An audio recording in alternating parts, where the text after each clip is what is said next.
Shah news में आपका इस्तकबाल है। ताज़ा तरीन खबरों के लिए देखते रहिए शाह न्यूज। शाह न्यूज में आप सभी का खैर मकदम है। रुकने असेंबली महबूब नगर यनम श्रीनिवास रेड्डी ने कांग्रेस के हर कारकुन से पार्टी की मजबूती के लिए सख्त मेहनत करने का मुतालबा किया। रमेश यादव की क़ियादत में बीआरएस पार्टी के यादव नौजवान कायदीन ने आज महबूब नगर जिला मरकज में वाक़ कांग्रेस पार्टी दफ्तर में महबूब नगर रुकने असेंबली यनम श्रीनिवास रेड्डी की मौजूदगी में कांग्रेस पार्टी में शमूलियत इख्तियार की। रुकने असेंबली यादव ब्रादरान को कांग्रेस पार्टी कंडवा पहनाकर पार्टी में इस्तकबाल किया और अपनी मुखातिबत में कहा कि रियासती पीसीसी के हुक्म के मुताबिक मुख्तलिफ जमातों के कायदीन और कारकुनों को पार्टी में शामिल किया जा रहा है। इन्होंने वाज़ेह किया है कि जो भी कारकुन पार्टी में शामिल होगा इसे मुनासिब ओहदा और जिम्मेदारियां सौंपी जाएगी। रुकने असेंबली ने कहा कि आने वाले एमपी इंतखाबात में महबूब नगर और नागर कर्नूल के एमपी उम्मीदवार को एमएलए इंतखाबात से ज़्यादा अक्सरत से जिताकर चीफ मिनिस्टर रेवंत रेड्डी को तोहफा देना चाहिए। इस मौके पर TPCC general secretary Vinod Kumar, Congress कायदीन MP Venkatesh, Maripalli Srinivas Reddy, DCC general secretary Siraj Qadri, town Congress सदर लक्ष्मण यादव, सीजे बेनहर के अलावा दीगर भी मौजूद थे। आइए देखते हैं इस खुसूस में चंद मनाज़िर हमारी ये खास रिपोर्ट में। ऐसे ही अहम और ख़ास खबरों के लिए शाह न्यूज़ को लाइक करें, सब्सक्राइब करें और शेयर करना ना भूलें।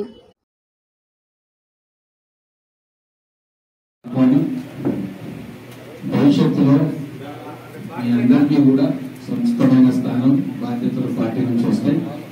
మన అందరి లక్ష్యం ఇప్పుడు ఎంపీ ఎలక్షన్స్ లో మన కాంగ్రెస్ పార్టీ అభ్యర్థిని ఎమ్మెల్యే ఎన్నికల కంటే కూడా ఎక్కువ ఓట్లు మనం తీసుకొచ్చి గౌరవ ముఖ్యమంత్రిగా రేవంత్ రెడ్డి గారికి కానుకగా ఇవ్వాలి।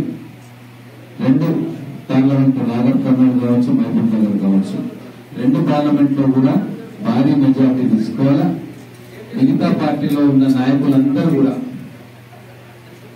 ఏదో కొద్ది మంది మినహాయించి అందరూ కూడా ఈరోజు కాంగ్రెస్ పార్టీకి వద్దామనుకుంటున్నారు। అందరినీ కూడా చేర్చుకోమని చెప్పి పార్టీ పిసిసి అధ్యక్షులు కూడా మాకు సంకేతం ఇచ్చిండ్రు।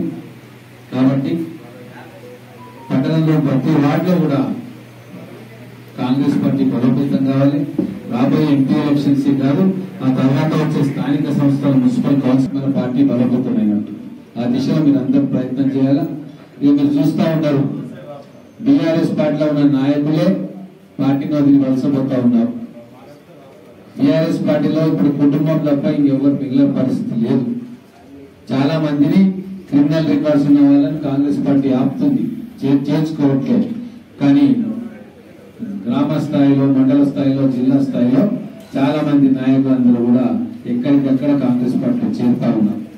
కల్వకుంట్ల కుటుంబం మొత్తం కూడా జైలు పాలు కావడం ఖాయం।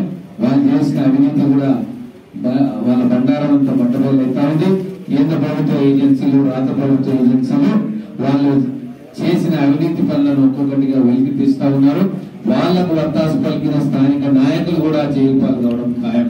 మొత్తం తెలంగాణ రాష్ట్రంలో ప్రజలను పీడించుకొని దోచుకున్న ప్రతి బీఆర్ఎస్ నాయకుడు కూడా వాళ్ళ అవినీతి చిట్టా ఖచ్చితంగా బయటికి వస్తుంది, బయటికి తెస్తుంది కాంగ్రెస్ ప్రభుత్వం।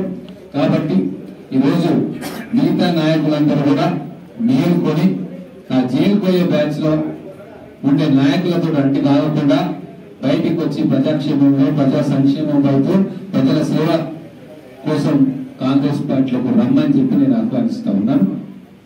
మీ అందరూ వచ్చినందుకు చాలా ధన్యవాదాలు। ఇది కోఆర్డినేట్ చేసిన మా మిత్రులు రమేష్ యాదవ్ గారు, ఇంకా మిగతా అందరి మిత్రులకు మరొకసారి